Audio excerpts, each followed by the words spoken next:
Welcome everyone. Welcome to class number 2 of our series with Yannick Van Doorne on electroculture. Today we're going to be exploring the uses of the atmospheric antenna. Welcome, Yannick. Yes, welcome. Thank you, Angela, for inviting me to do this presentation, and thank you for all the participants to be there. So it's the first presentation about this in English that I will do. So you see on this picture some old images on the right and in the middle of atmospheric antennas. It's one of the first techniques used in electroculture, also one of the first that is known in electroculture that we will talk about. And you see also a picture on the left, the nice picture that comes from that I made with someone, and it's like a kind of copy from an old book. Also, it's different ways you can use an atmospheric antenna. You see in those pictures. There's the one on the left where you connect to a wire that is connected to the plants, like grapes or wine yards. Then in the middle you see an atmospheric antenna that is connected with wires in the soil to help to spread the energy in a bigger area in the soil. And then at the right, you see an atmospheric antenna that is just close to a tree and with a wire going through to the roots of the tree or close to the tree. The image right is important to understand, because a lot of people ask, why don't you put the antenna in the tree? We will see why. It's because the tree is also an antenna, and if you put the antenna in the tree, then it will take the energy in place of the tree. You will take the energy of the tree, and if you put the antenna just close but not in the tree, then you will give him energy. It's completely different. And that's very important to understand. I can explain it more in detail with the drawings that we will see later. Yeah, that's very important, because if you think to do good to put an antenna in the tree, you can have good intentions, but the problem is that you will harm your tree if you put it in the tree, and that's not what you want. So that's very important to know. So we will see a little bit about the history, but there's so much to say about history of such kind of antennas that I will make it short. We will also see in history why it was used as lightning rods, but also as protection against hail. I forgot the S.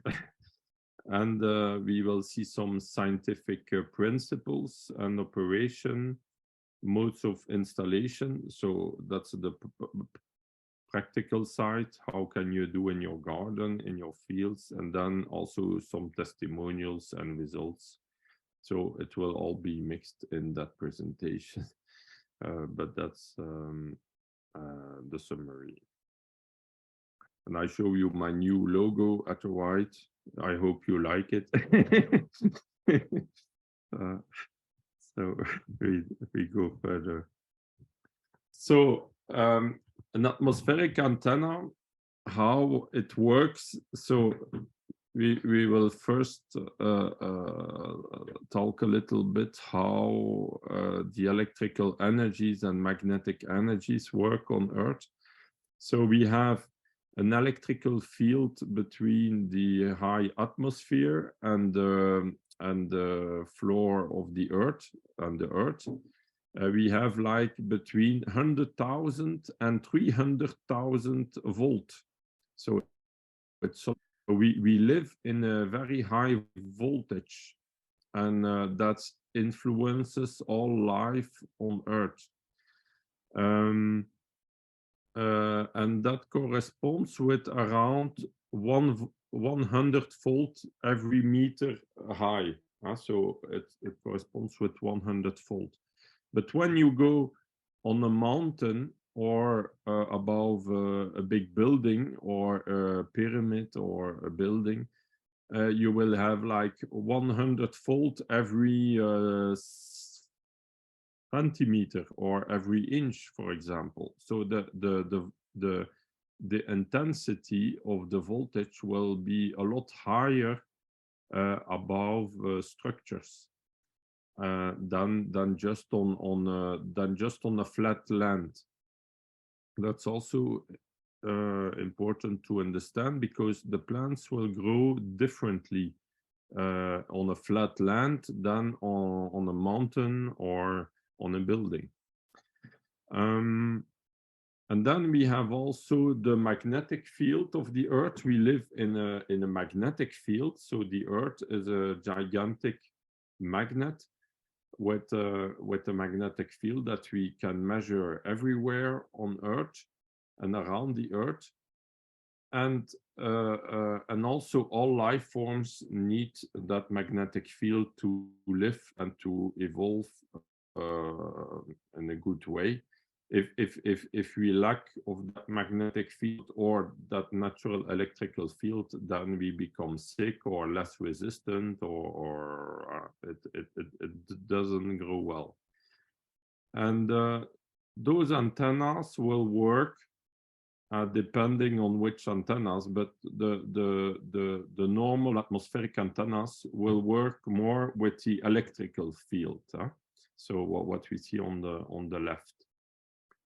The electrical field is also not just an electrical field.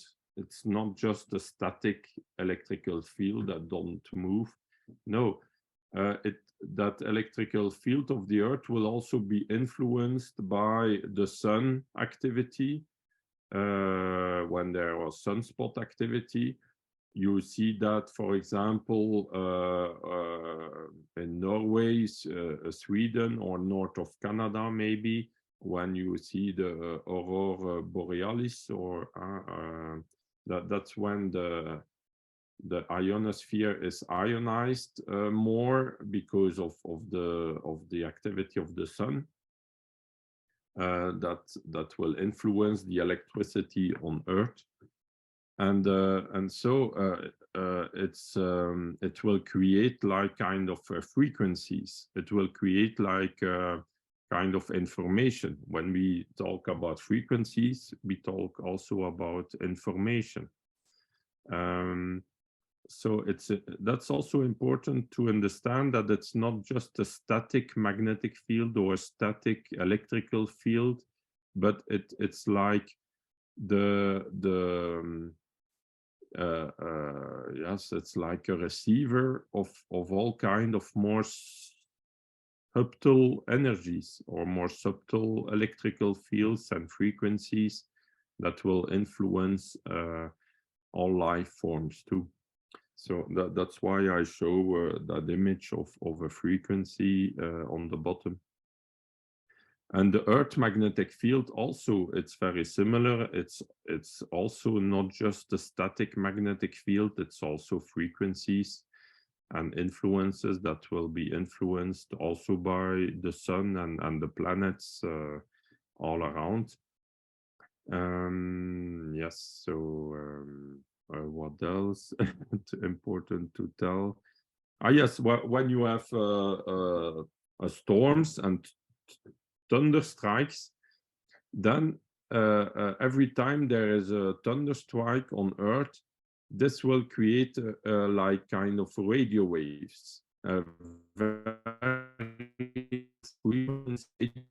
also high frequency, but a lot of low frequency radio waves that we also call today the Schumann waves. So everybody A lot of people talk about the Schumann waves, but don't really know much about this. But that can be a presentation on itself. It's a whole subject too. But the Schumann waves are very important too for plant growth and for healthy living beings, for all organisms on Earth. It's like a kind of heartbeat of the Earth. We have to know that every minute, every few seconds, you have thunderstrikes on Earth somewhere. There are a lot about around the equator on Earth, almost every day. A lot. There are countries like Rwanda, Burundi, where the first reason of death is a thunderstrike in life. So it's because there are so much thunderstrikes. In our countries, there are not so much thunderstrikes because of the place on Earth.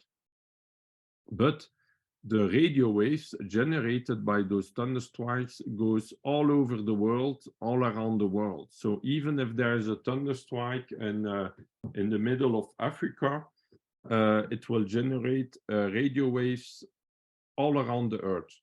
And that radio wave, it's like a heartbeat of the Earth. And when the intensity changes or the frequency changes, it will also change all living beings or influence living beings. And so, yeah, we will continue. That's an example in my garden with rhubarb. Rhubarb is a plant that really responds very well to electroculture techniques. As soon as you put an antenna or whatever kind of antennas, you will see that they will grow a lot better. So my rhubarb in the past was quite tall, around 1 meter high.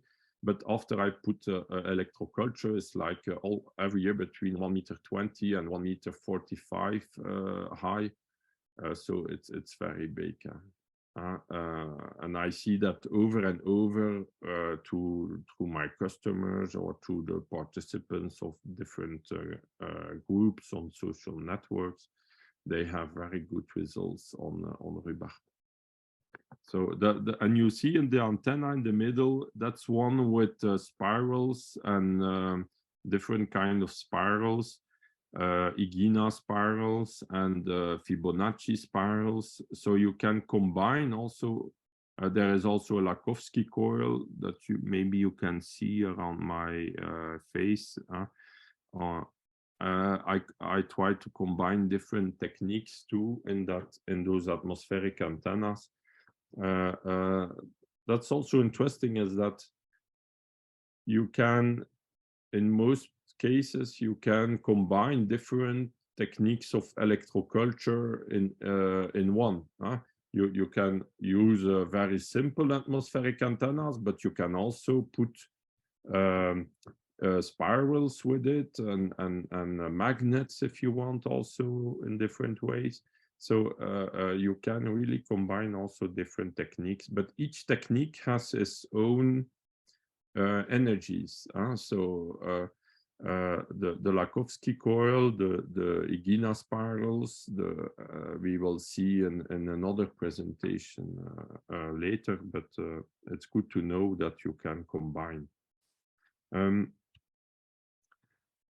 So here you see a drawing to explain the cycle of the electricity in our environment. It's not complete, but it gives an idea how it works and how an antenna like this works. And you see on top of the antenna that you see E minus, it's electrons. It symbolizes electrons. So that's what we call the point effect. That's a scientific description. Is that on the points you will have on points on metals, you will have the electrons that will tend to fly away, or to be to be ejected, and it will create a kind of ionization around. And those electrons will go to the positive pole, that is the sky or the high atmosphere. So they will go up mostly, and around, but mostly up. And an antenna like this will bring the 0 voltage of the Earth, of the plane of the Earth, on the top of the antenna. And like I told you before, every 1 meter high you have 100 volt. Maybe I can show you another picture where you see that. Yes, here on the left, you see complete left that every 1 meter you have 100 volt, for example, and the antenna will bring the 0 volt of the Earth on top of the antenna, because you put a wire that is connected to the Earth on top of the antenna, and then the lines of voltage will be a lot closer together above the antenna, very close to the antenna. You see the same effect on above a tree, or above a building, or above a pyramid, or above a mountain. You see the same effect. The intensity of the electrical field will be a lot higher above. And then it creates, like I tell, that's kind of like I tell, the kind of electrical umbrella effect. It's that it will create a lower voltage around the antenna. And when you have a lower voltage around the antenna, that's very good for the plants. It will help, or it will create an environment that is not good for disease and for pests and insects. You have also a lot of good insects too, but I'm telling about like all kind of insects that eat your plants that you don't want. And because most of those insects and most of disease organisms like to thrive or to live in an environment that is very oxidized or very oxidative, and that's mostly with a higher voltage, and so an antenna like this will also protect around, because it will create a lower voltage. It will create an environment with more. It will create an environment with more electrons, so it will be more electron negative. So we go again on that image, and like I told, at the top of the antenna, the electrons will try to fly away because they can move, and then it will create a lack of electrons on top, and then it will like aspire, yes, it will aspire new electrons from the Earth to the top. And then you have another phenomenon that happens, is electro-osmosis. Is that the water molecule will follow the electrons. So the water molecule follows the electron flow.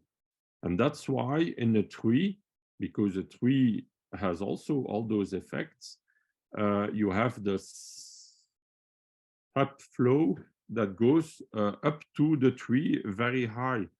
And that's not only because of capillarity, it's also because of electro-osmosis. is that you have an electrical flow, an electron flow from the Earth to the sky, and that creates then the water to be attracted by the tree, and also the water to go up in the tree until to the top.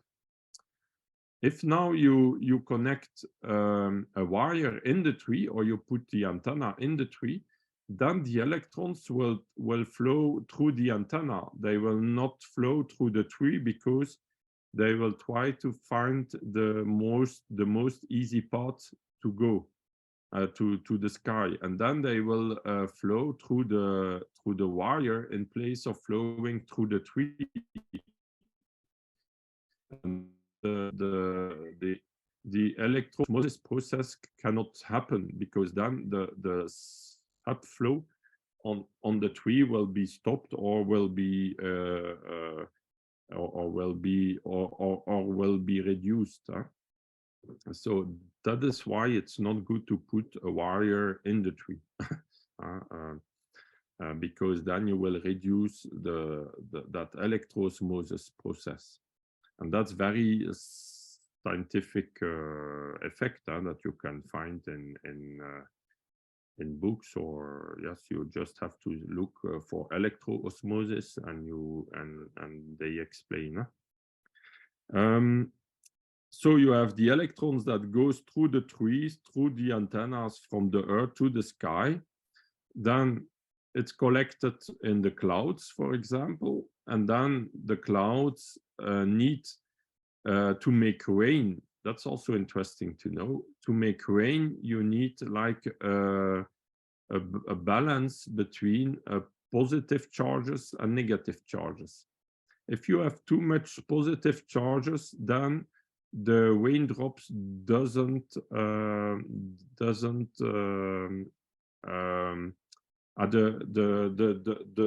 cloud stay just a cloud, but it doesn't make raindrops, and that's what you see a lot now with the pollution, and also with the electromagnetic pollution too, that creates also a lot of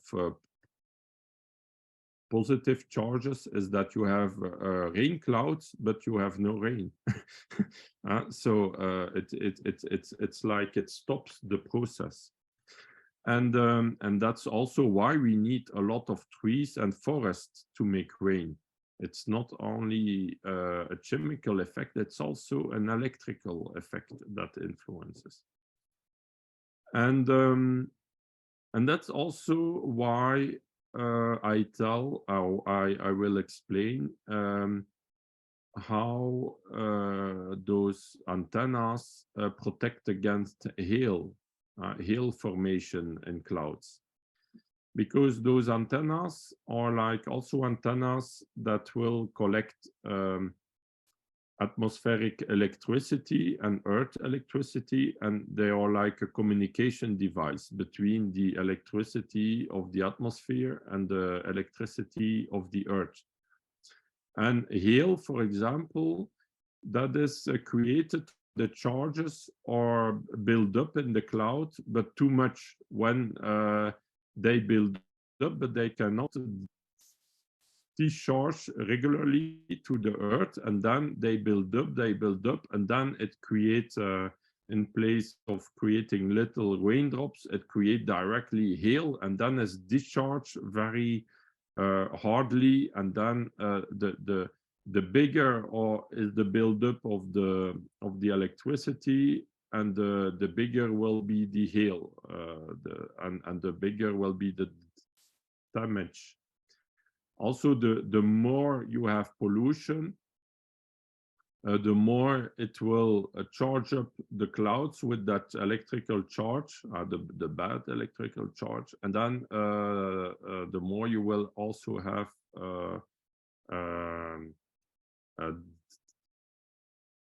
destruction and so on. So we almost never hear in the news that a forest is destroyed by hail, but you hear cars destroyed or roofs or things like that, but a forest It's almost never. It's in the fields around, but not in the forest, because the forest are like a lot of atmospheric antennas together, and they will discharge the clouds, and then there is almost no hail, or the hail will be a lot more little than in the flat land around. And if the flat land is covered with plastic and a lot of techniques and technology that create positive charges, then you have even more harm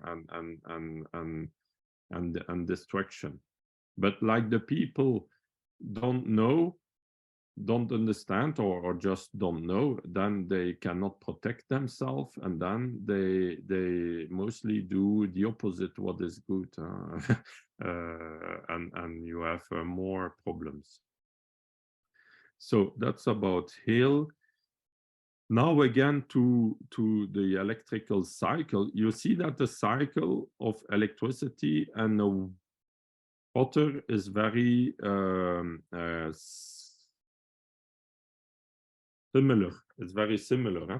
So the electron flow will flow from the earth to the sky through the trees, for example, and then with the clouds it will rain back to the earth. And so the electrons, they flow also from the earth to the sky, and then the earth will be depleted of electrons over time, and then sometimes you have then a storm and thunder strikes. It's like it recharges the earth. It's like a recharge of the earth, and it's like a cycle like this. But in reality, it's not only thunder strikes. That's the visible phenomenon, but sometimes it's invisible when the charges are not so big, but it happens too. You have sometimes the electrons flowing from the earth to the sky, and sometimes at certain moments it's the opposite way. It's difficult to understand why, but it happens like this. And then when you have thunder, you have also those Schumann waves. That's why I put there 7.83 hertz. It's the basic frequency of the Schumann wave, for example. But that will be in the next presentation. We will talk a lot more about the Schumann waves. Now, all living organisms like a lot this cycle. If we cut this cycle down, yes, then you have problems with the growth of the trees, with the microorganisms in the earth that need also that flow of electricity and that flow of electromagnetic energies. So it's all connected. So we go further. Yes. Yeah, before I go further, I tell also something more. When you put antennas, you will charge and discharge more regularly the electricity from the atmosphere and the earth, and that creates like a climate that is more regular and more smooth. So you will have less big discharges. So when there is a storm, maybe at your neighbor, it will be very hard, and at your place, a lot smoother, a lot less hard, because the energies flow a lot more, a lot better. It's like in alternative medicine with acupuncture. If the energies flows through the meridians, everything goes smooth. If the energies are blocked, then you have then you begin to have problems. And so those antennas, you can see them also in a kind of Chinese point of view of acupuncture needles, but big acupuncture needles that will stimulate that flow of energy. You can see that like this too. So here you see on the bottom on the right an image where you see a tree, a building, a house, for example, and the antenna, and you see how the electrical fields will behave around. And that's also why when you put an antenna, if you put it too close to a tree, it will not have much effect if the antenna is too little. And also if you put it too close to a building too, because it's what is the highest that will take the energy in a certain way. So then you have to take some distance from it, and then you will then you can collect more energy in a certain way. Yes, here you see again. Is to show where to put the antenna. If you put it too close to the tree, you are under his umbrella effect in a certain way, and then the antenna itself will not have much effect.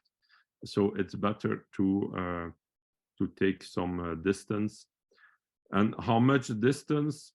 I would say if the half of the height of the tree is enough. If the tree is like 10-meter high, if you go at 5 meters of the tree, you can put your antenna of 2 or 3 or 4 meters, and it will work normally, I think.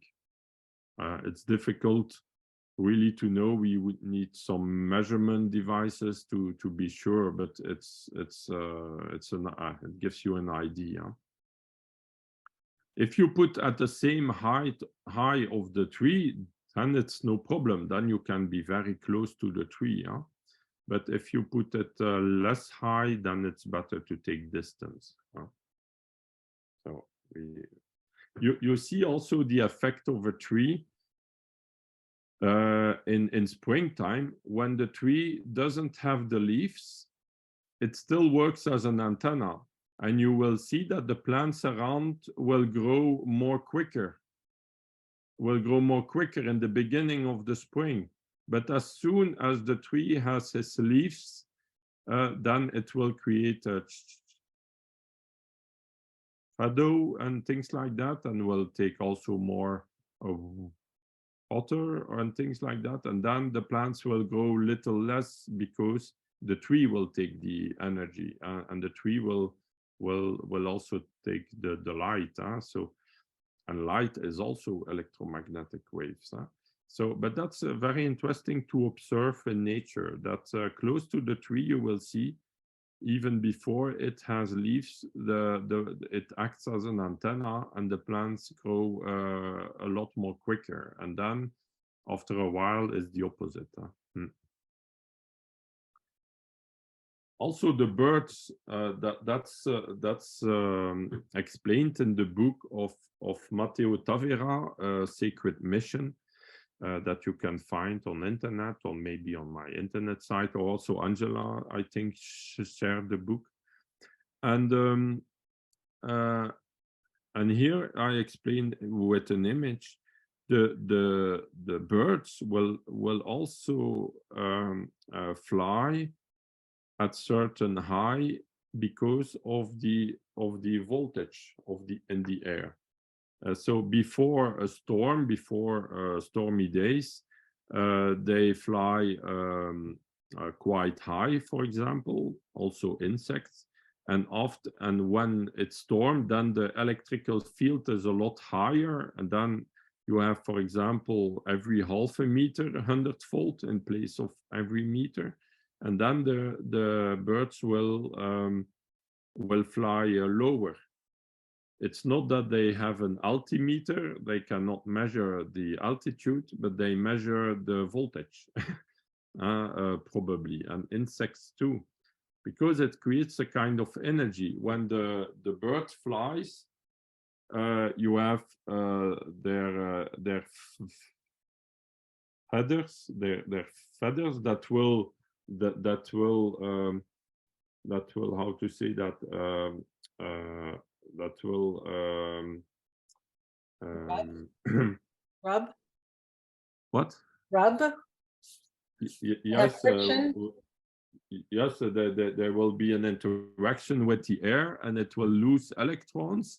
And so probably the insect or the bird will feel that, or that it loses a lot more electrons higher up than below, and then it will then adapt its high of the fly probably. We don't really know, but it feels that. And after the storm, the voltage is again more normal, and then the birds and the insects fly again higher. So that's and then also, like the bird will lose electrons, but it's not connected with the earth while it's flying. And then it will lose electrons because the feathers will lose some electrons with the air. And then when the bird will go on a tree, it will again reabsorb electrons. So it will create a flow of electricity in the tree between the earth and the sky. And this helps also the tree to grow, for example. Just the effect, it's my hypothesis, but I believe that when the insects and the birds go on the trees, fly, and go again on the trees and on the branches, it creates like electrical impulses that will stimulate plant growth. I'm completely convinced of that, and it would be quite easy to measure that. It would be interesting to do kind of scientific experiment where we do that, where we like touches the tree every few seconds just to discharge some electricity like a bird, and I'm sure they will grow better. Probably. So that's also interesting. You will see that when you put antennas in your garden, the birds like it very much, and they like to go also on the antennas. Yeah, they like it. So here on the timeline, history timeline, those antennas, we find a lot of books around end of 1800. There are several books around 1890, 1900, 1920. But in reality, I found already books, articles where they speak already about lightning rods on the Temple of Jerusalem, for example, like described in the Bible. So it's like 2000 years ago. And in the years 600, they're also telling that the farmers put like big rods like this in or poles in their fields. Also, they think or they interpret also against lightning, or also to improve plant growth. And then there was a pope of around 600 that decided to say no to this habit or use, because he said it was pagan, and they don't have to do that. And then a few hundred years later, around the year 1000, there was a French pope. It was a good one, I think. But there was a French pope. It was the first French pope in history. And he said that they can do it again. They can use that habit or that use in the farms if they accompany that use with Catholic prayers. So it's funny to see how it happens. And so we can find that back in very old articles.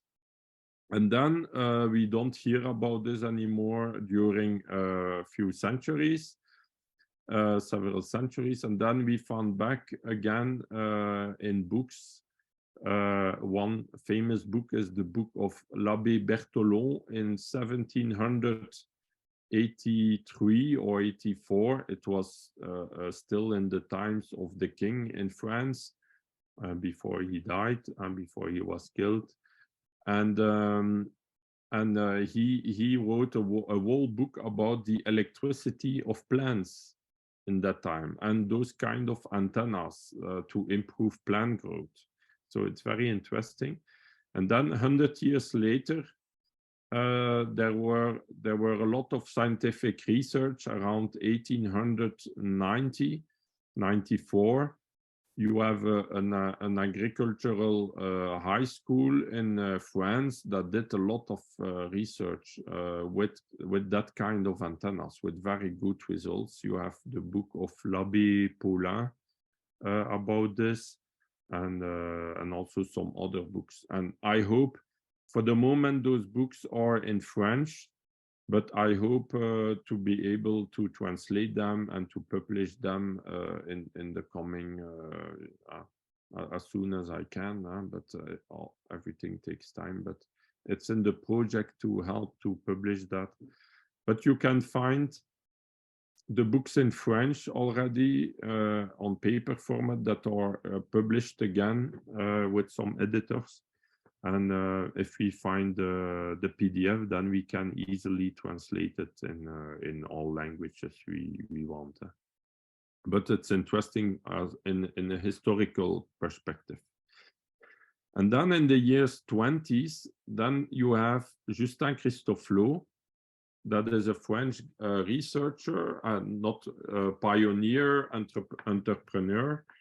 And he developed really a lot electroculture for the farmers, even all over the world. And that book you can find back easily, the book of Justin Christofleau. And he improved a lot the different techniques with the atmospheric antennas. So we will talk about this. And then later, now today, since around 20 years, you have in France a guy named Philippe Forer that did again antennas like this in his garden with huge success. And then a few years later, I came to also develop this more to the farmers, and like Justin Christofleau, to become a kind of entrepreneur to develop all that in agriculture. And so we will see what we can do with the modern way of doing, with the modern techniques, because like you see in the 20s, like you see on the image, they used telephone poles, like very heavy wooden poles that were very high, like 6-7 meter high. But it was a wall installation, heavy weight.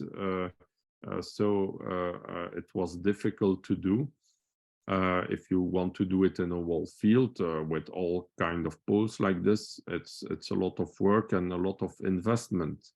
But today, now we can make easily very high poles with telescopic rods like this. So with the modern technology, it becomes a lot more easy to do. Like you can use a fishing line or fishing rod, a telescopic fishing rod in carbon or in fiberglass, and you can easily make an antenna of like 6 meter high, even 10 meters high if you want. So in the old times it didn't exist, that technology, but today we can. So it makes this technology or this technique again very interesting now. But you can also use iron rebars like you use in the building of houses. You can use a rebar that is used to put in the concrete. So we go further. I have to go more quick because I talk too much. So the simplest installation is just a rod in the just put in the earth with some points made of wires, pieces of wires, of any length if you want. You can put them together like in the middle picture, you see bamboo, like a bamboo stick with a wire go from the top to the earth and just connect it with a bunch of wires. That's the most simple way of doing it. So it's no money to do that. That's just a little bit of time, like 5 or 10 minutes, and you make your your antenna very quickly, like this. So this already can give a lot of results around the antenna. And then you can improve a little bit by also putting wires in your soil, and then it will also improve the area. It will increase the radius of influence around. That's kind of antenna like Justin Christophe Lot did. He made antennas with also so with a bunch of wires directed to the sky, like you see, but also like a piece of metal, of iron that that was horizontal, like you see, and that is oriented to the south. And the wire that goes to the earth is connected on the north side of the antenna. And that's because he wanted to collect the energy, the magnetic energy of that horizontal piece of iron that is put to the south, and that is put really oriented north-south or south-north. So he combined in that way 2 different techniques. He combined the magnetic antenna, like I showed in the first presentation, if you remember. So he combined the magnetic antenna with the atmospheric antenna. Before Christophe Lot, in the 1800s and 1700s, they never used or they never talk about that magnetic antenna effect. They speak only about that atmospheric antenna effect with a bunch of wires directed to the sky. It seems in history that it's Christophe Lot that discovered that magnetic antenna effect. So of what we know today, maybe it's not him. Maybe he was also inspired from somebody else or some other experiences before. But of what we know today in our research, it's appeared the first time with his books and his research. So it was very interesting, and that is why he put a wire oriented north-south. He put the antenna on the south side then, and the wire to the north. That just to benefit from that magnetic effect, that he put it to the north. If you want just to benefit of the atmospheric electrical field effect, then you can put a wire in any direction. You will spread the energy, but you will spread it not so far away. Maybe the wire can be as long as the height of the antenna, maybe a little bit longer, but then the energy will stop at a certain moment. That if you put it really to the north, south-north, then the energy never stops. It will. You can spread the energy over hundreds of meters, even kilometers. So that's interesting to understand. That's from old books here. That's a book from Germany, for example, from 1927, where they speak about, or they try to imagine how would be science and technology in the years 2000. So from 1927, it's nice to see that. We would have liked that it was like this, but it's not really like this. But you see on the right, like a power plant that collect the electricity with kind of balloons in the air with a lot of points on it. It's like the virus they try to explain us, the viruses balloons, but here it's balloons with all points very high in the sky, because the higher you put them, the more electricity you can collect. So that's why, and the more surface, when you have a ball, you can collect a lot more electricity than just with a wire, with a bunch of wires. So, and here they combine two techniques, like the wires and the balls, like you see also on churches, on temples. You see also mostly those two kind of ways of collecting energy. So that's interesting. Here you see on the image below, on the left, like Justin Christophe loaded, with antennas like this in the field on the south side, with the wires going to the north. And then he put every 1.50 meters or every 2 meters in parallel with each other, a wire and an antenna. Later on, in the 1930s, then he didn't put anymore so much antennas in a field. He put then only one and connected to all the wires. He put as much wires, but only connected to one antenna, because he discovered that you don't need really to put so much antennas. So it's much cheaper. But then you have to connect the wires in a certain way. We will see that to make it working well.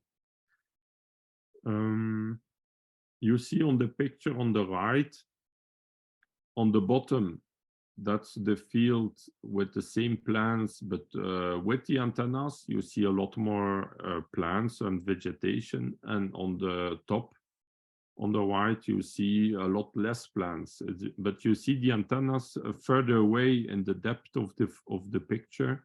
It's the field connected with the antennas, and in front it's the field without.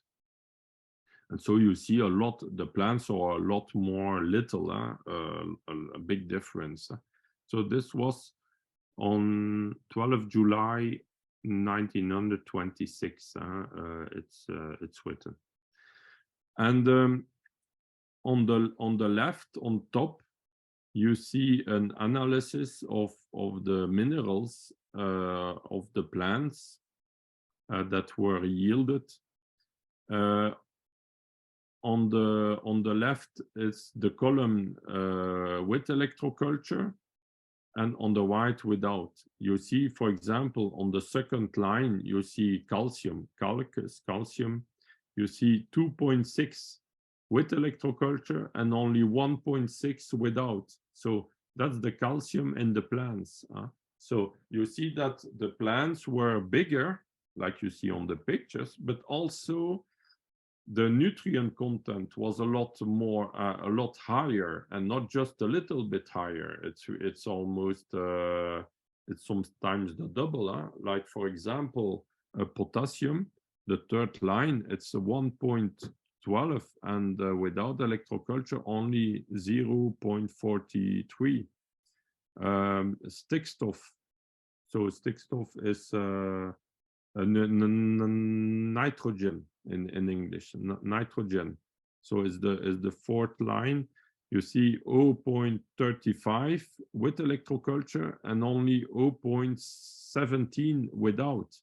So nitrogen, it's an atom that is in all proteins and amino acids. So it gives an idea of the protein content of the plant. So when you have more nitrogen. So it's very interesting. It's like a double protein content in those plants. That's very interesting to see that the plants with electroculture or with that kind of technique, it's one of the most easy techniques and the most effective techniques too. You can really increase a lot the yields, but also the quality of the yields and the nutrient content. It's like you need, when we would say you to be healthy, you eat an apple a day to keep you healthy. But today, with like there are almost no vitamins in the apples of today, you would need to eat 50 apples of 100 years ago every day to keep healthy. So you see that it's not possible to eat 50 apples a day. Well, with electroculture, you can eat half an apple. So you can eat half an apple a day because it's more it's more nutrients, and also so you will have more nutrients, more sugar content, more vitamins. So you will have less diseases, because diseases and insect pests almost attacks the weak plants, the plants that doesn't have all those nutrients and protection agents, protection molecules in the plant. Also, what is interesting to observe is that you will increase the yields, like maybe double, but you will need to eat half the quantity you normally use to feed yourself, because there are more nutrients. So it's like you increase by 4 times the yield, because if you double and you need only half of it, it's like you increase by 4 times the production in a certain way. Yeah. So that's very interesting to observe. Here you see from the same book.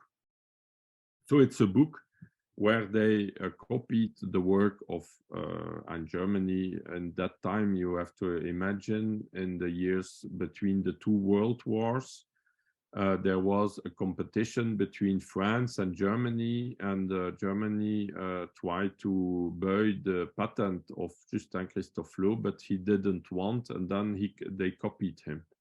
That's what comes out from old articles from that time. But well, whatever, it's not so important. But what is interesting is that they did really interesting experiments that we can share today. Yeah. So here you see on the white corn, flax, and flax in English maybe is the same name, maybe different. It's a line or to make clothes. And then beetroot on the white. You see the 3 plants a lot more little on the control plot, and on the left you see the 3 same plants with electroculture. So you see it's a huge difference.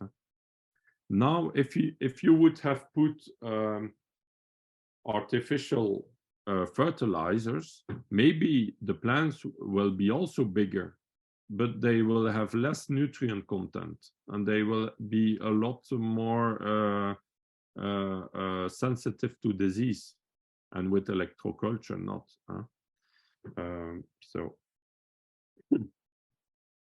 here you see different ways or examples on how you can connect all those bunch of wires together. I make nice antennas that I improved over the years, like you find on my internet site. You see that antenna on the left. It's my latest version from my 10 years that I developed this. It's nice and beautiful, but you can do how you like. So I combined the 2 methods. So the horizontal magnetic effect that you see, I put like a steel rod horizontal with a little magnet to increase that magnetic antenna effect. And on the back, on the north, I connect with a wire. And yes, I combined also with spirals, like you see, double spirals like this.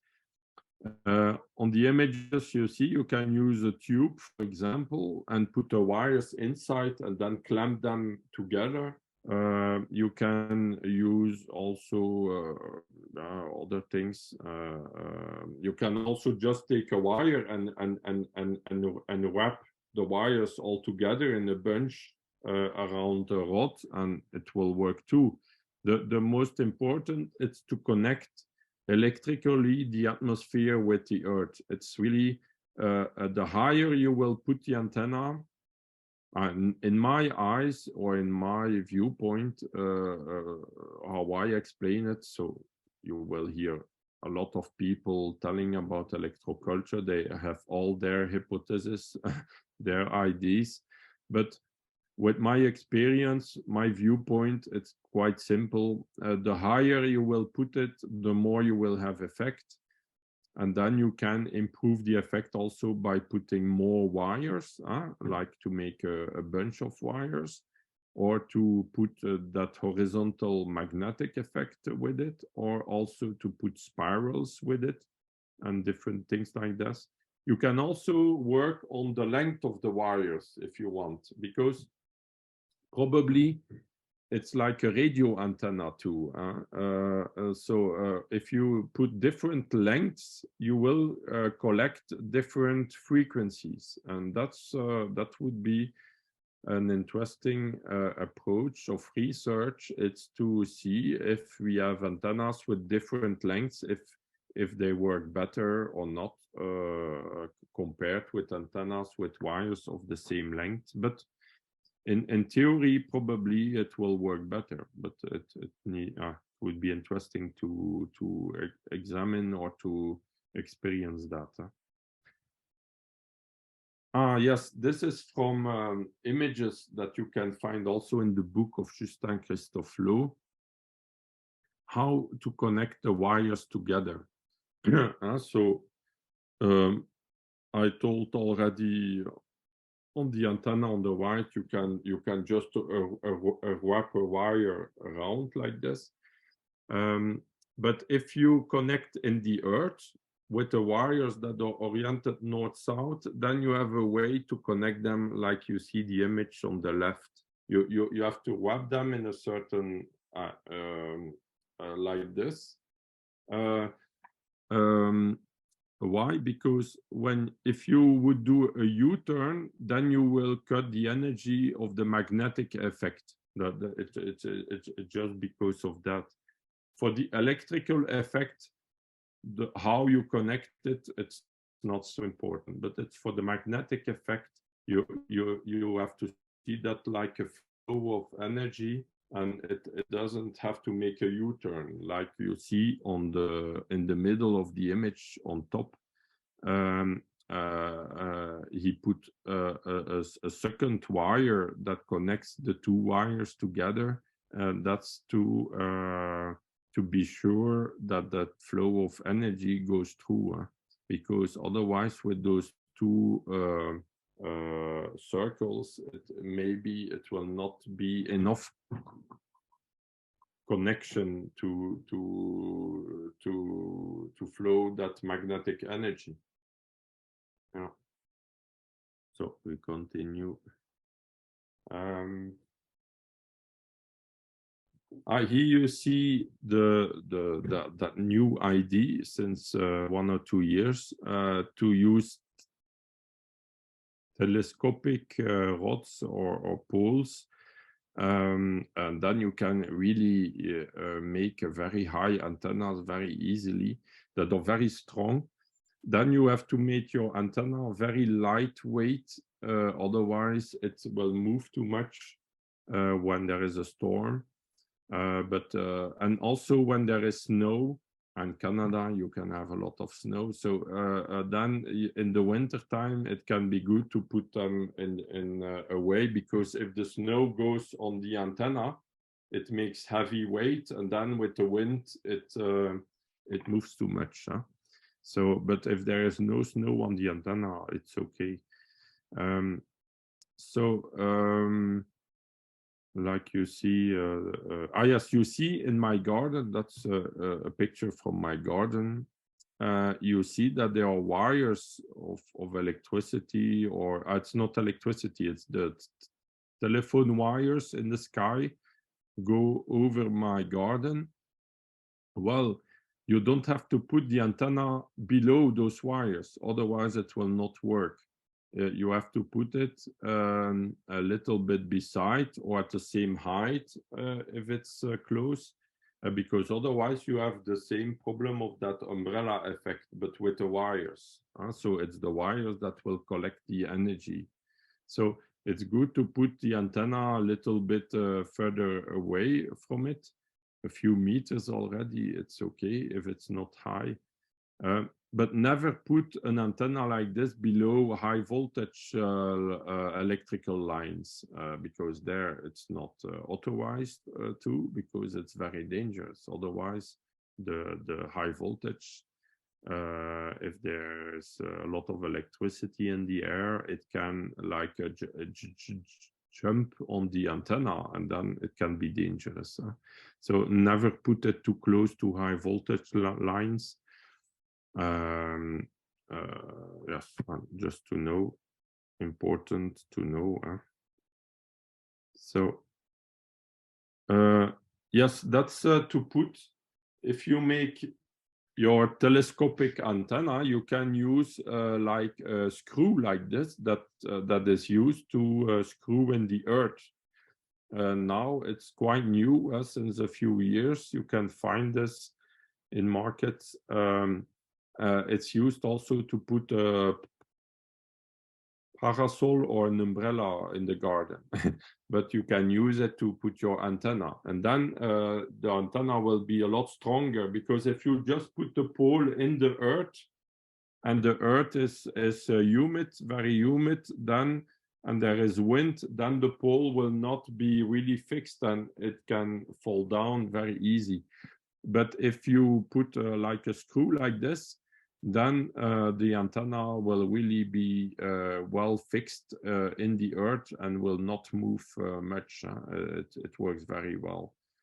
And that's also a way to make it easy for farmers. If you want to put antennas in 1 hectare and you want in an easy way put them and also be able to put them away with screws, it's very easy. You just have to screw in the earth.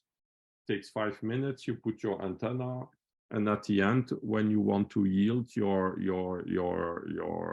crops, you put them again away, you take them out of the field, and then you can go with your machines in the field more easily, because you don't have those antennas in the fields.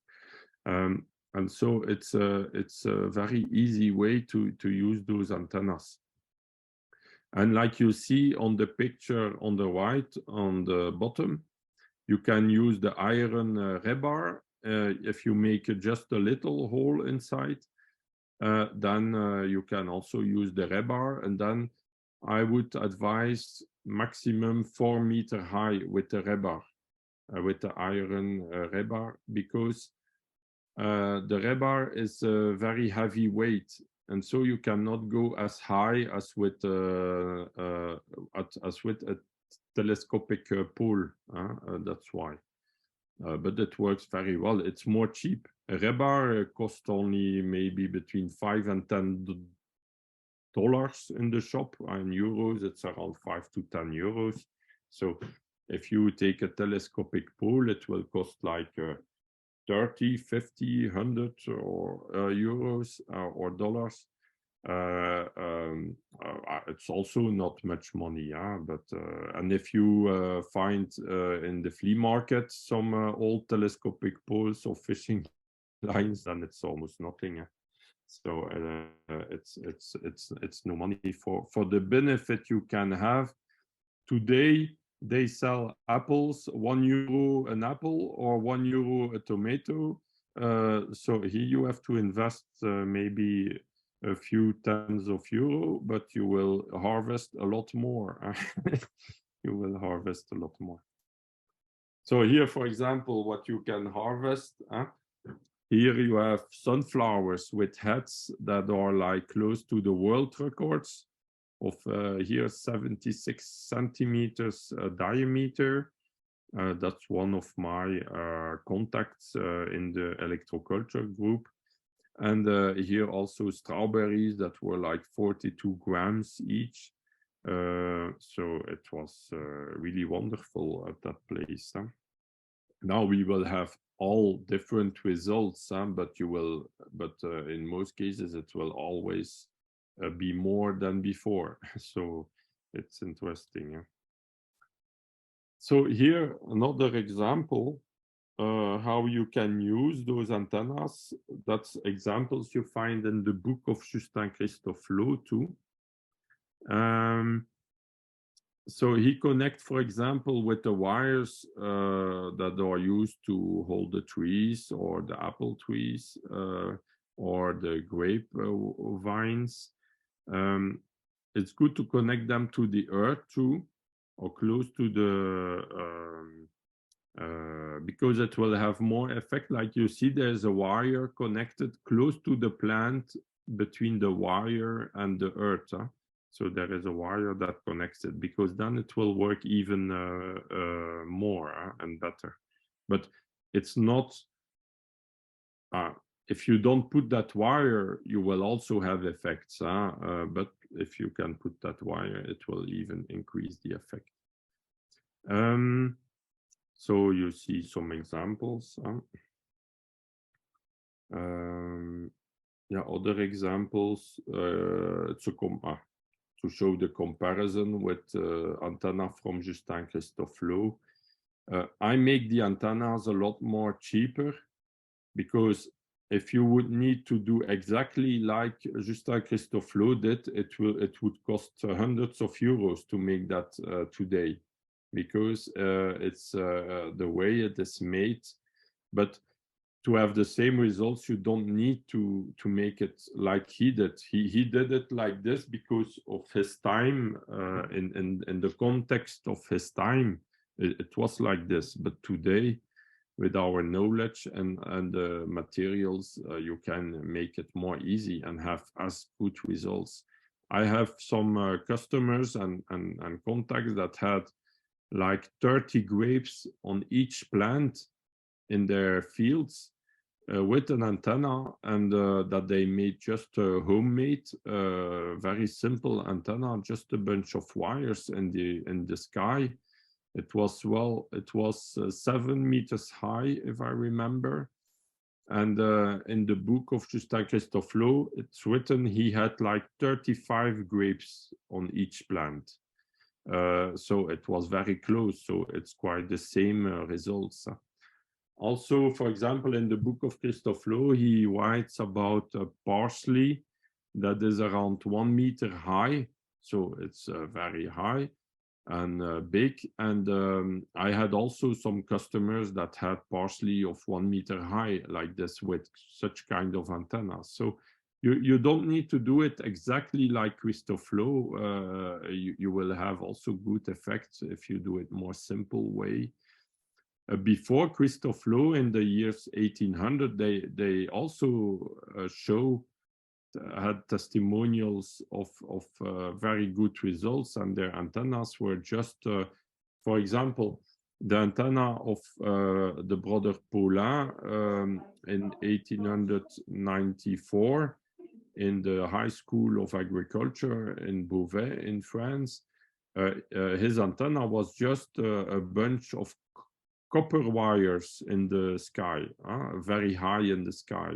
So it was like the highest he did was 12 meter 50 high. And that's also interesting because Justin Christophe Lowe, he did antennas of 6 meters 25. So it's exactly the half of the height of the antenna of the brother Paulin 20 years before or 30 years before Christophe Lowe. And Christophe Lowe, he was inspired, of course, of the work of before him. It's normal. So it's interesting. Now, Brother Paulin tells in his book that yes, the higher you make the antenna, the broader will be the influence, the bigger will be the influence around. And he had even an effect. One time he measured effect on a whole hectare land, or 2.5 acres, with an antenna of 12 meters 50 high on in the field. So it's very interesting. But in most cases, you will not have so big area effect with one antenna. You will need to put different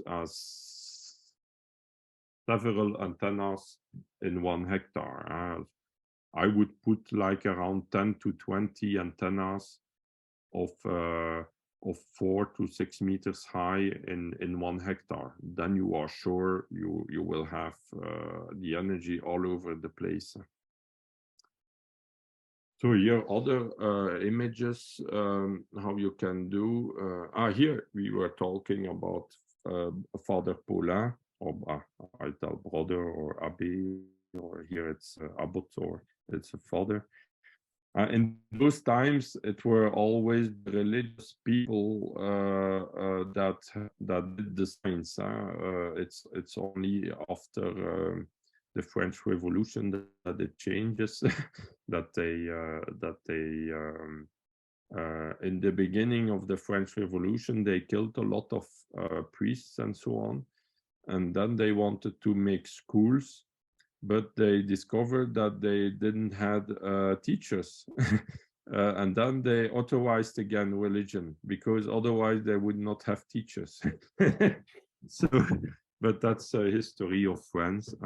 But here again, it's interesting that religion is not against science, because all that kind of science was from religious people. In the past, religion and society was very close together. And why I talk about this also is because it's important to understand the origin of electricity.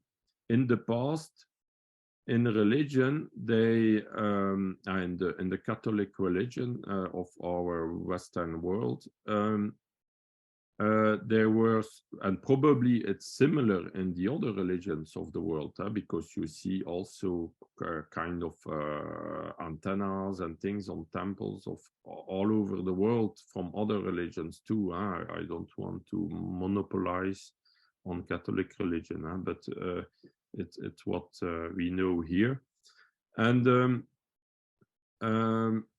when I looked a lot in old books this past autumn, to discover what was their search of electricity, or with what goal, or what was their objective to understand about electricity. And in the beginning, they were more searching to collect life energy.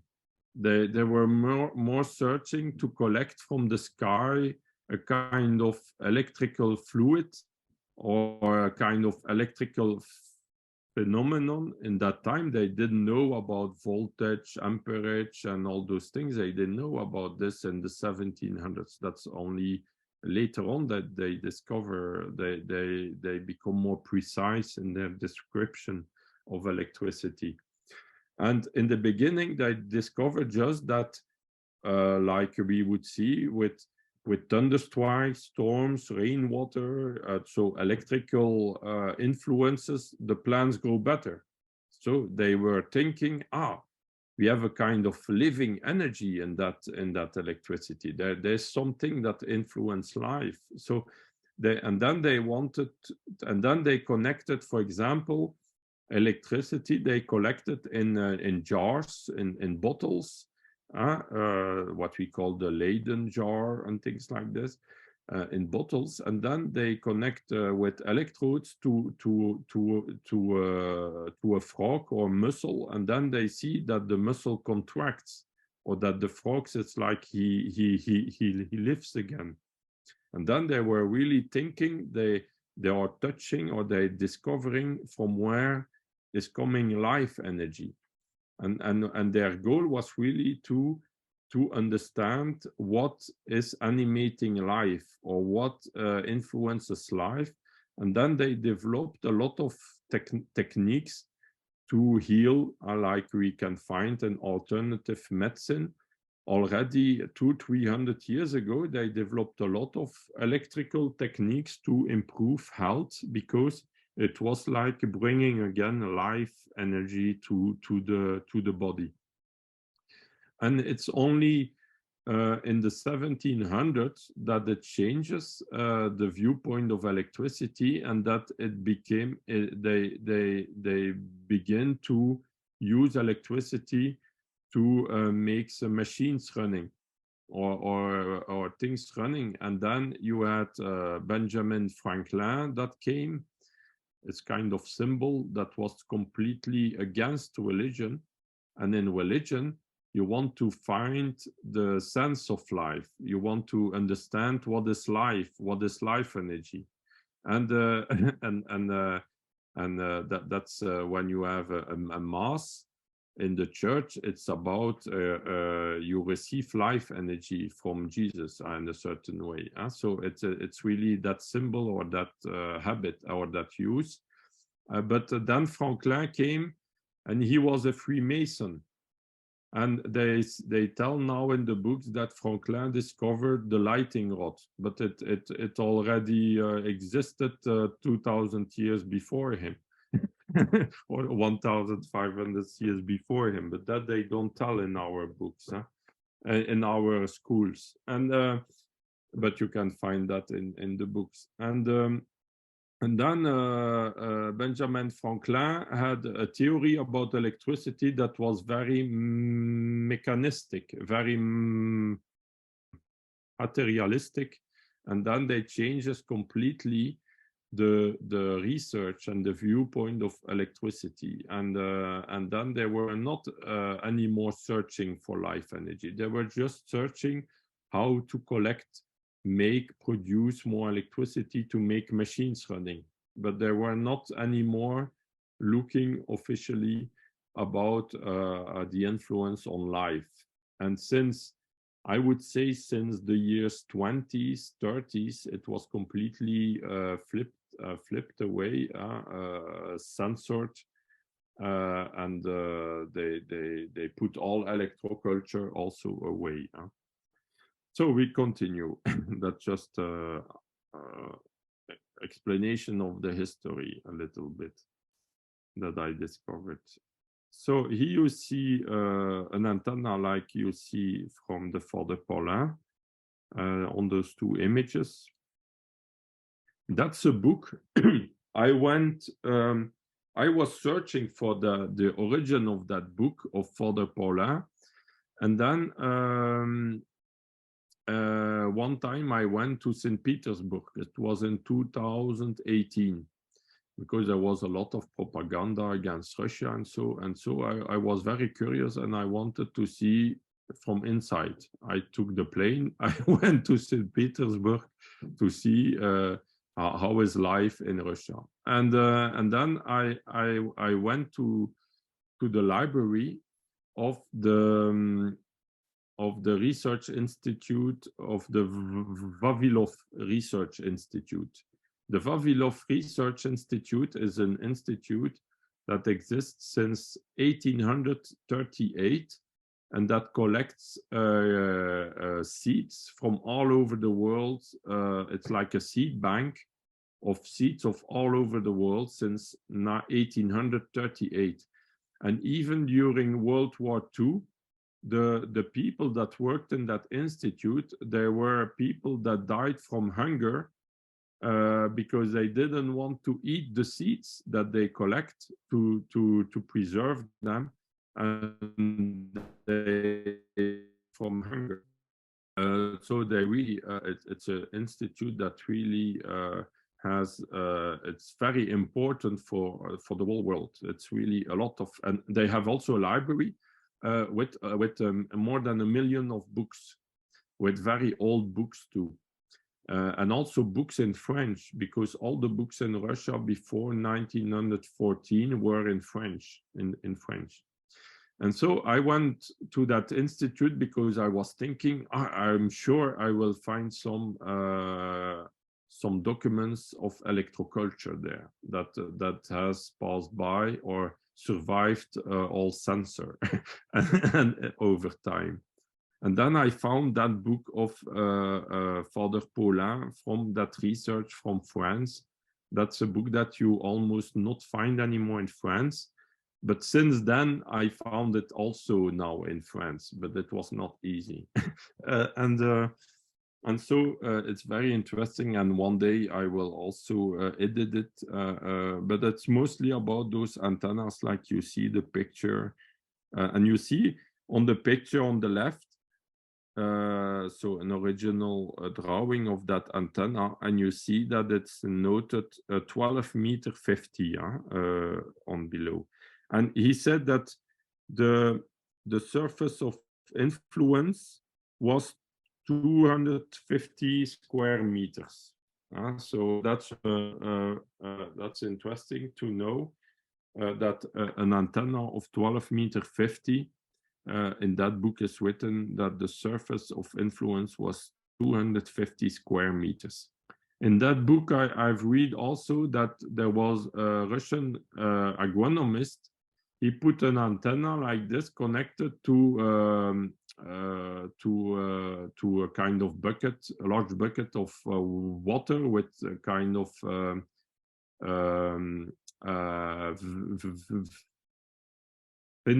vinegar or kind of substance like this, and then the water acts like a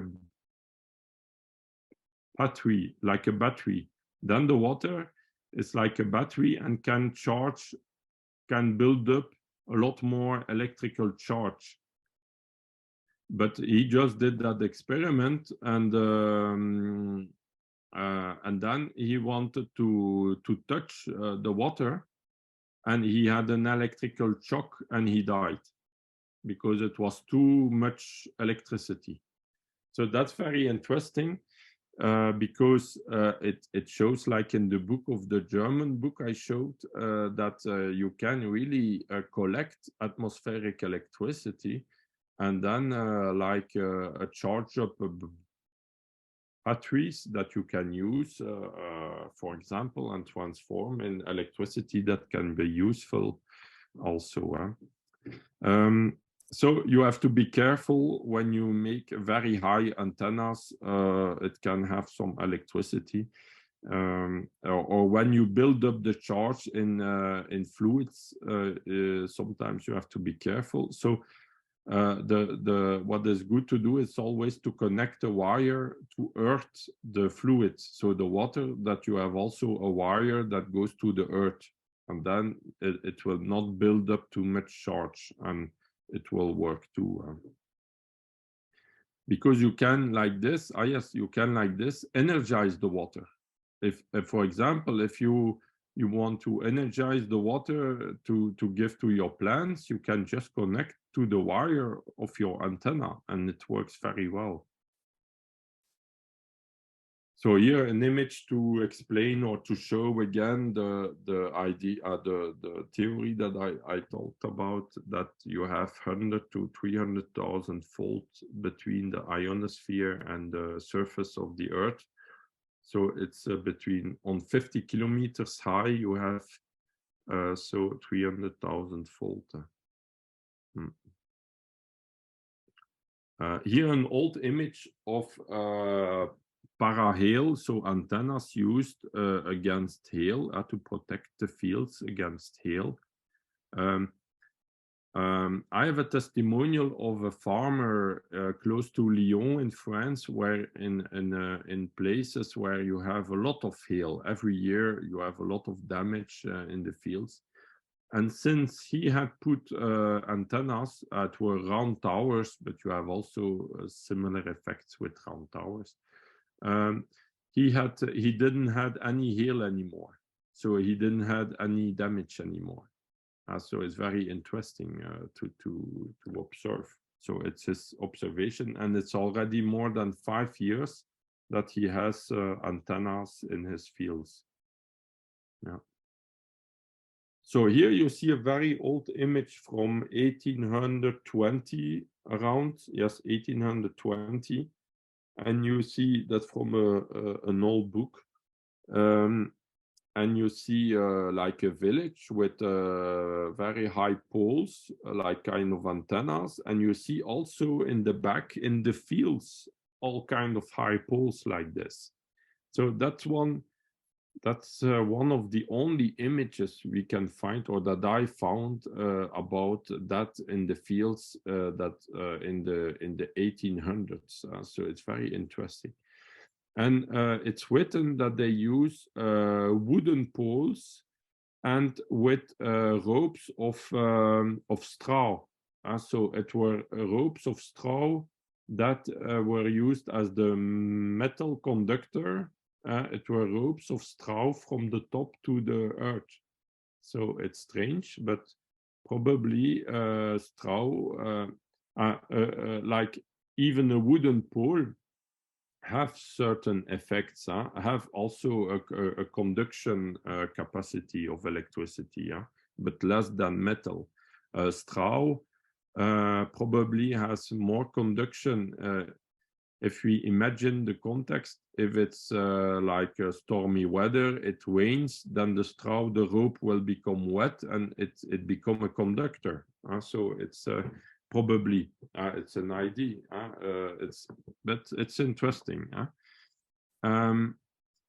Maybe they don't have all the details in the book. Maybe you have other materials that were used, but we can easily understand they don't use metal, because in those times metal was very expensive.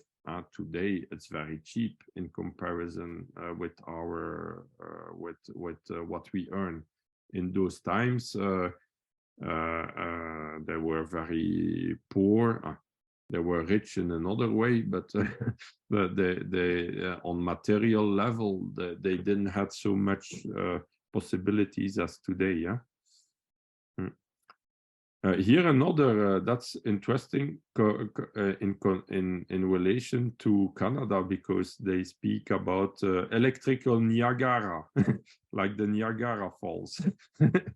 And here you see a pole that is 40 meters high.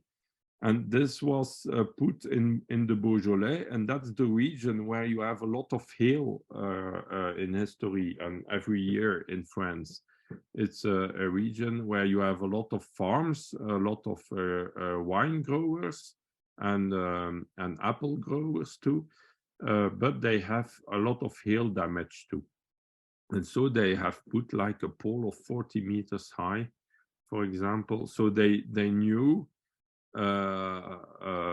really the science of that time in 1910, it's written, they knew about, because here if they put a pole like this, it's that the politics is also agree, that the sciences agree, otherwise they cannot do that. Today you cannot put a pole like this in your garden without the agreement of all the authorities. So it's interesting to see that, and that it was lost almost after World War II. We don't hear any more about this in science. It's like it doesn't exist. It's and now today they sell all kind of other techniques that doesn't work. So yes, that's about the Schumann waves. Probably those antennas works also as radio antennas, probably, but it's a hypothesis. We'll talk more about this in the next presentation about the round towers. Here an example from my garden with raspberries, framboise in French. That were like 2.50 meters high, close to my antennas.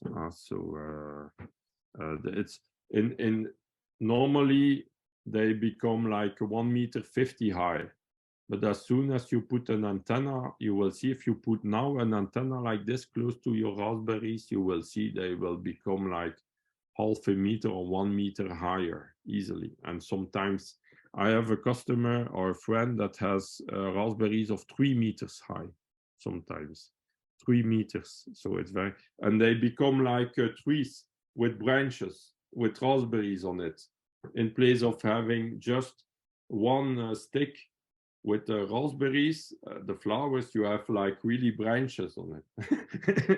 It shows that they have really a lot of energy. Yeah. So how to make them? You can use copper wire, you can use galvanized steel wire of like this, like you see in the shops. Here's an example from a local shop here. It's all materials you can find easily everywhere, quite cheap. How you can use it for your greenhouse? Yes, of course, it will almost not work inside the greenhouse. If you put the antenna inside, it will not work very well. It's better to put the antenna outside, high, like you see on the picture, and then you cut the wire through the soil inside, and then you will have really huge results in your greenhouse.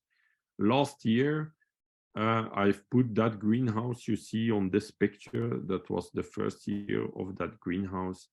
And I had never so much results as this year. It was really fantastic. It was growth like I never saw. It was really amazing. Yeah.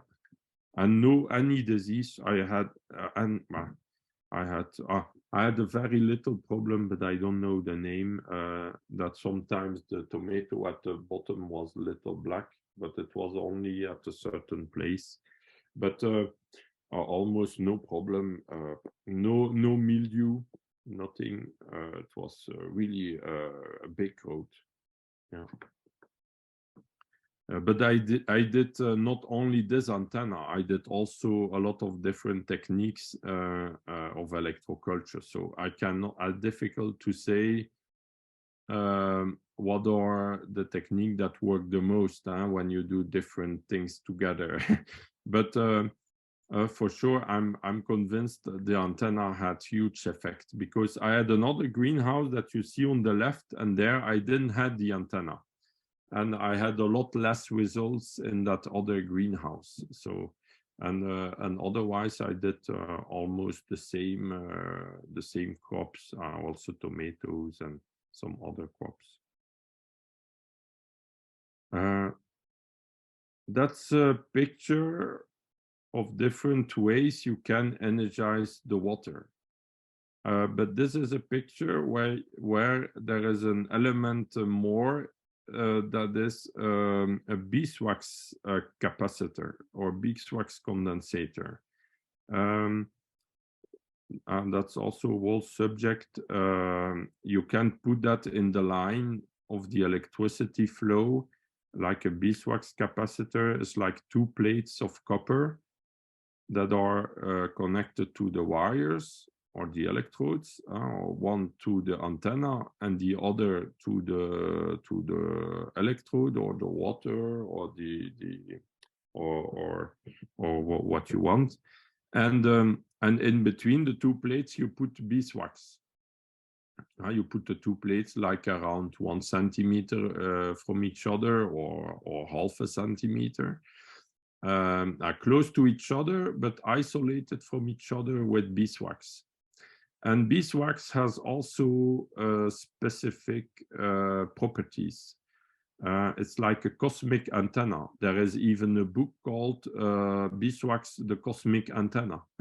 So where they talk a little bit about those mysterious effects of beeswax. And so that's a way you can put what you could call the beeswax energy collector also connected to the antenna. Like I put also beeswax around my magnetic antennas.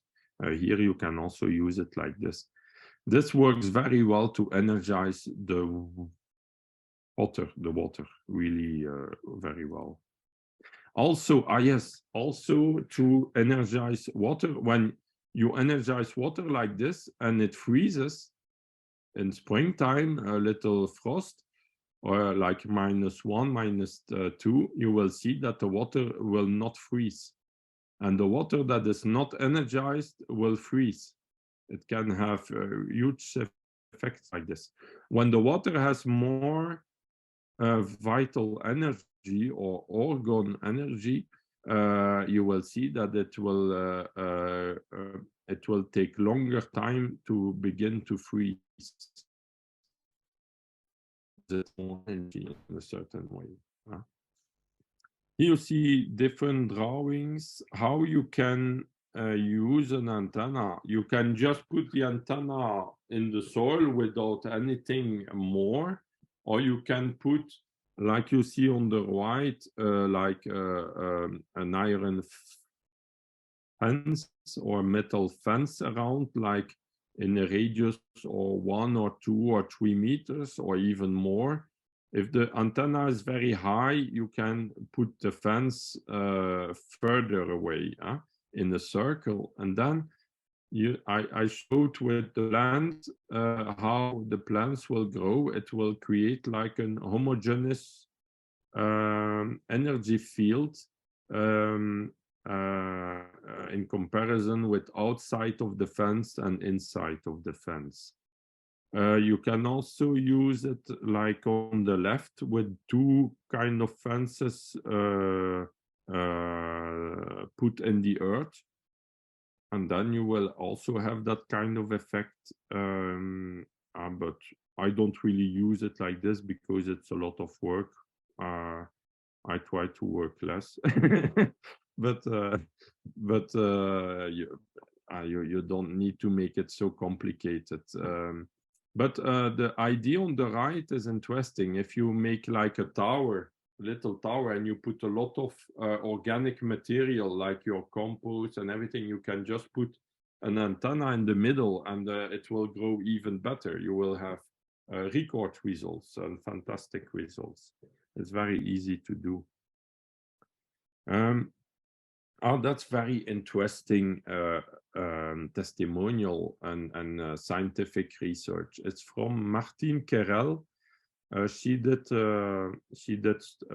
was student of to become a pharmacist in the 80s, and on 28 May 84 she showed her thesis, her research about the effect of an atmospheric antenna like this with the fence around on certain medicinal plants like mint and datura. And she measured more than 20% more growth of the plants. And there was in nutritional value, there was 20% more in mint.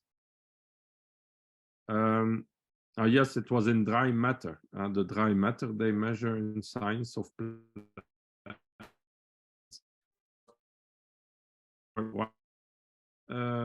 with electroculture, and on datura, it's also a medicinal plant where they extract some molecules for the heart and our blood.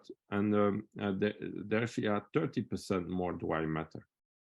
And in essential oils, he measured 27% more essential oils in the mint, and on datura 57% more. So that's very, very interesting because it shows that the plants are bigger with electroculture, but also more nutrient dense. I showed already on the German experiment, and here our research, and here that's a French more recent research that shows it again. And that's completely in opposition with the traditional conventional chemical theories of fertilization, because with the chemical fertilizers of nitrogen, potassium, and phosphor, the plants become bigger but they become weaker. It's like they dilute the toxins, and then they absorb more water and they become more bigger, like some humans sometimes too. When they eat bad food, they become also bigger, even if they don't eat much.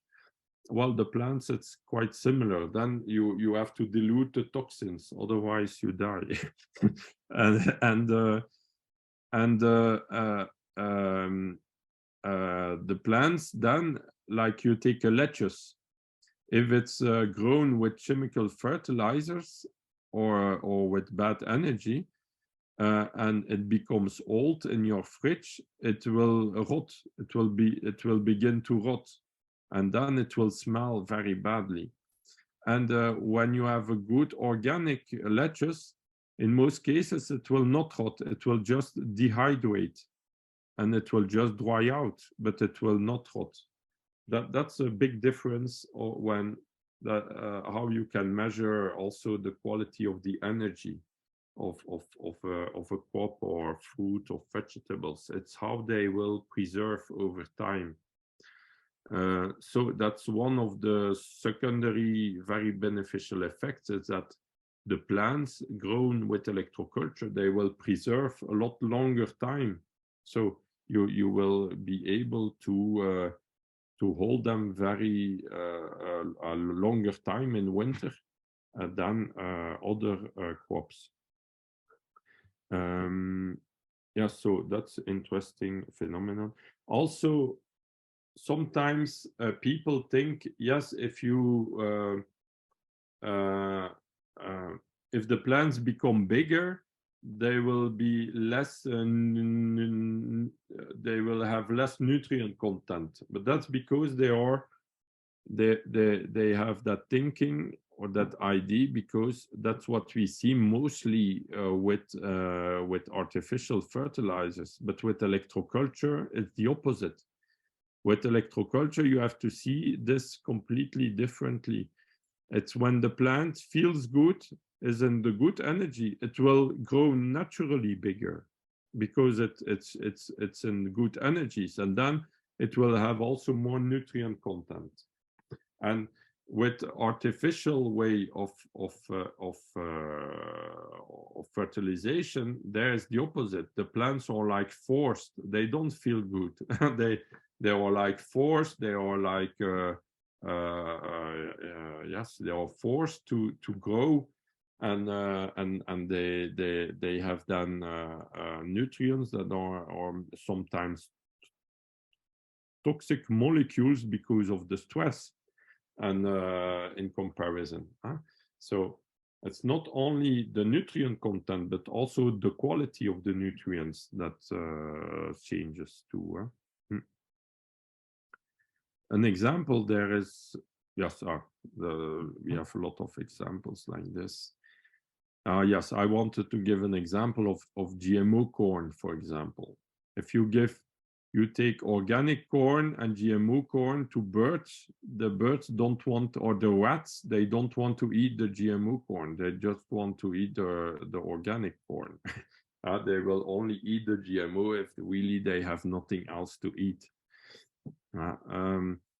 So here, that's an example close to a garden of a friend. He have put a very high antenna like this, like you see in the back. And in the field of the farmer that was just close, in a radius of 30 meters of his garden and the antenna, he had like a double yield of corn in comparison with the other side of the field. So it was really a big difference. And so I show on the picture of the corn. On the left, you see one corn from one plant, and on the right, you have two corns on the plants that were in a radius of 30 meters around the antenna. So, and it was an antenna that was around 6-7 meters high, I think. So it was very interesting to see. There are sometimes people asking me, yes, but or farmers, yes, if I put an antenna in my garden or in my field, will it also benefit to my neighbor? Then I say, yes, probably if it's close to your antenna.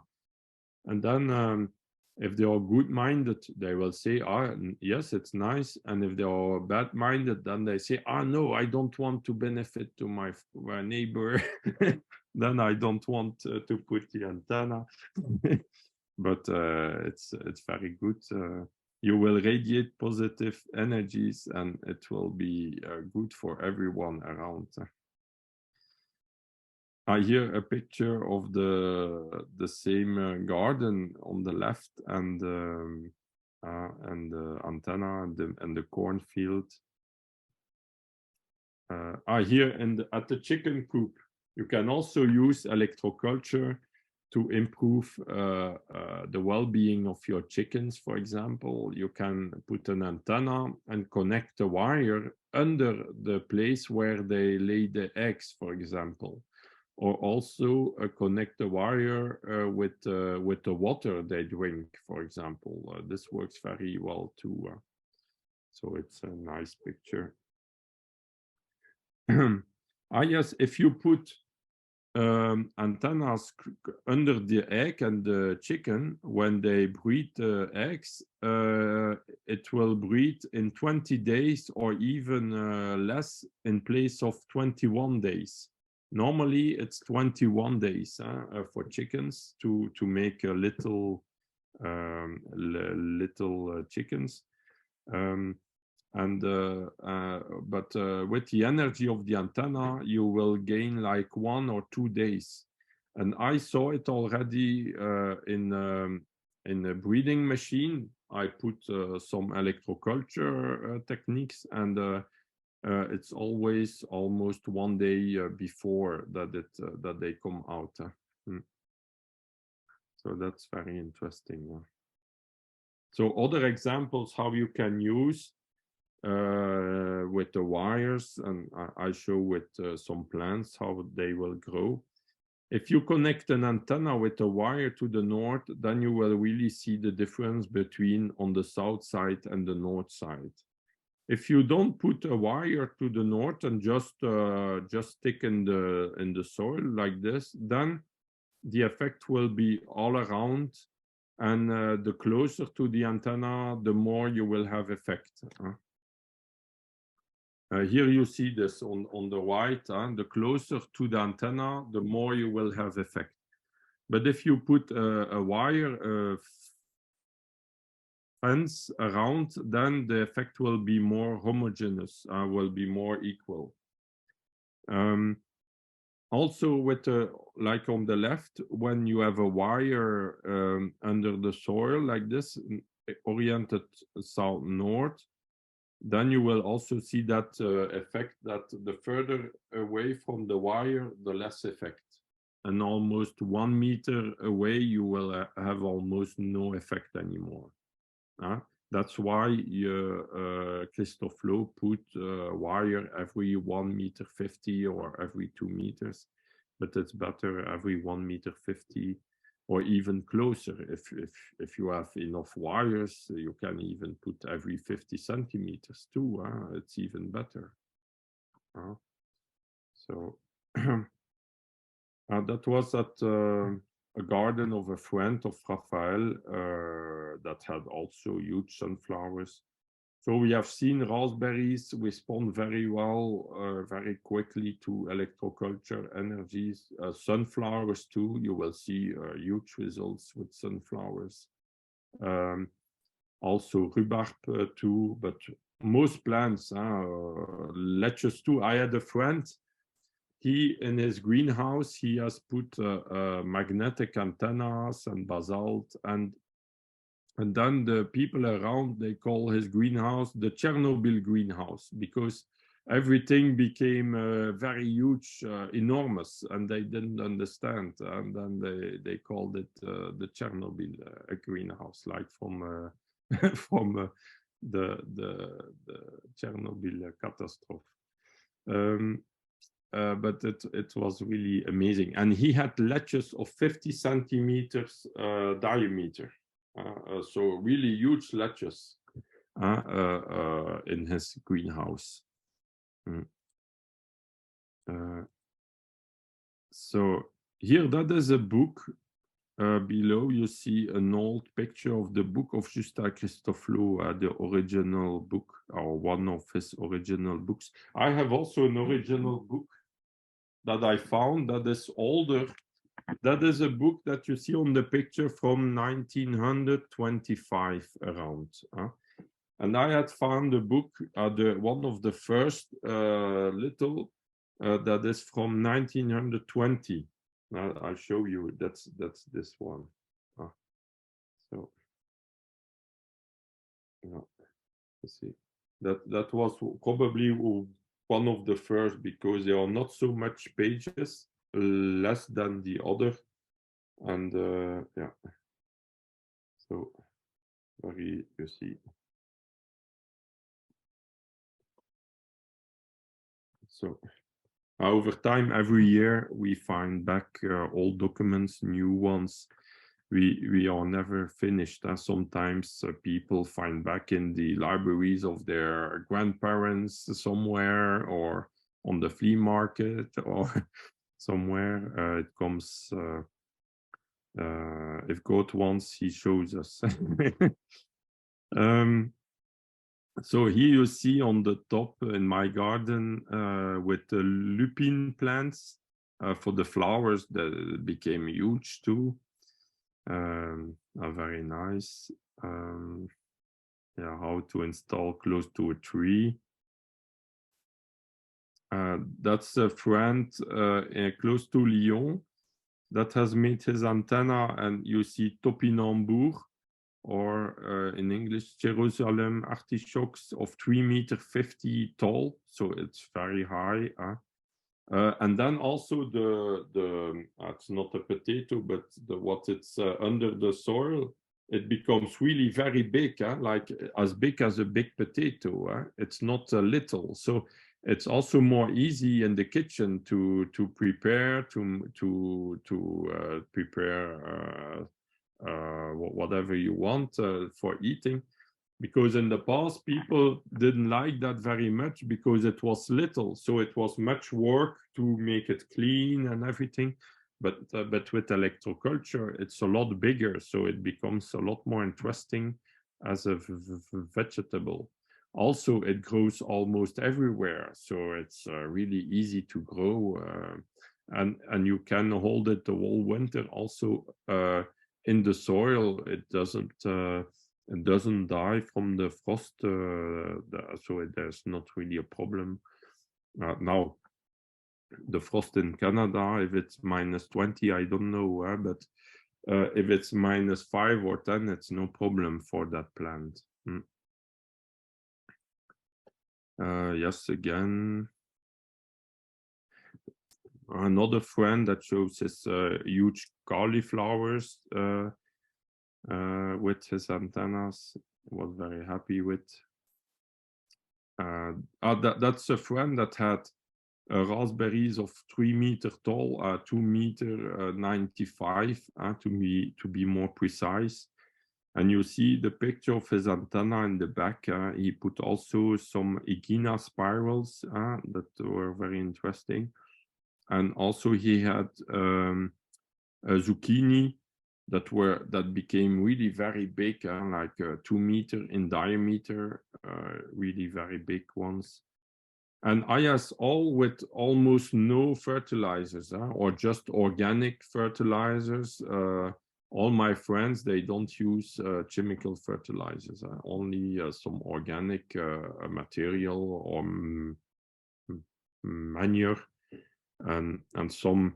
Here, like you see in that garden, you have a lot of straw on the soil. In other gardens, it's the soil. You can see the soil. Everybody do like he likes them, but it will work in all kind of gardens.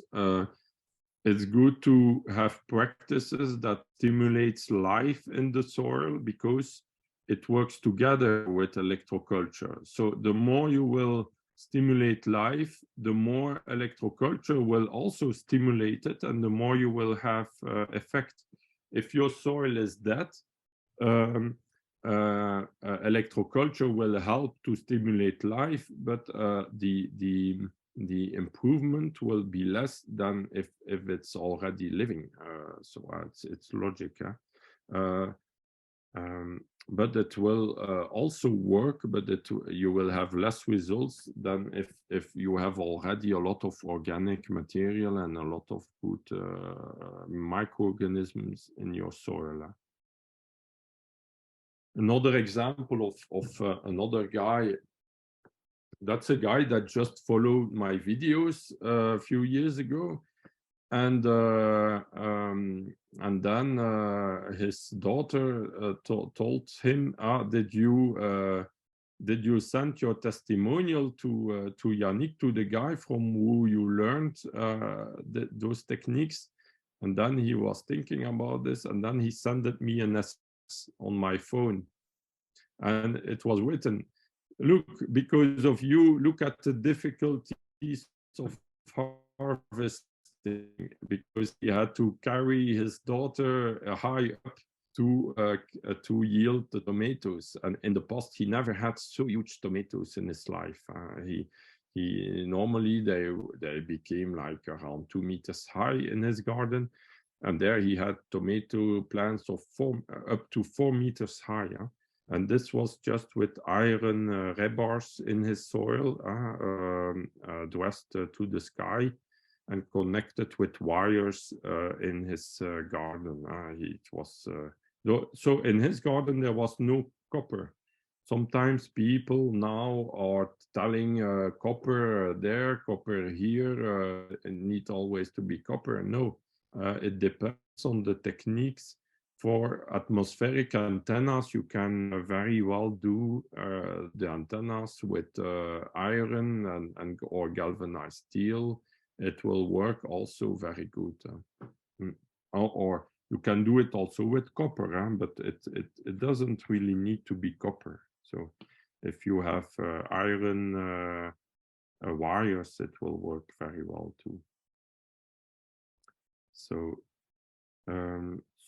some pictures of my models you can find on my internet site, on my shop, but you have now also other people making antennas and selling them, or you can make yourself too.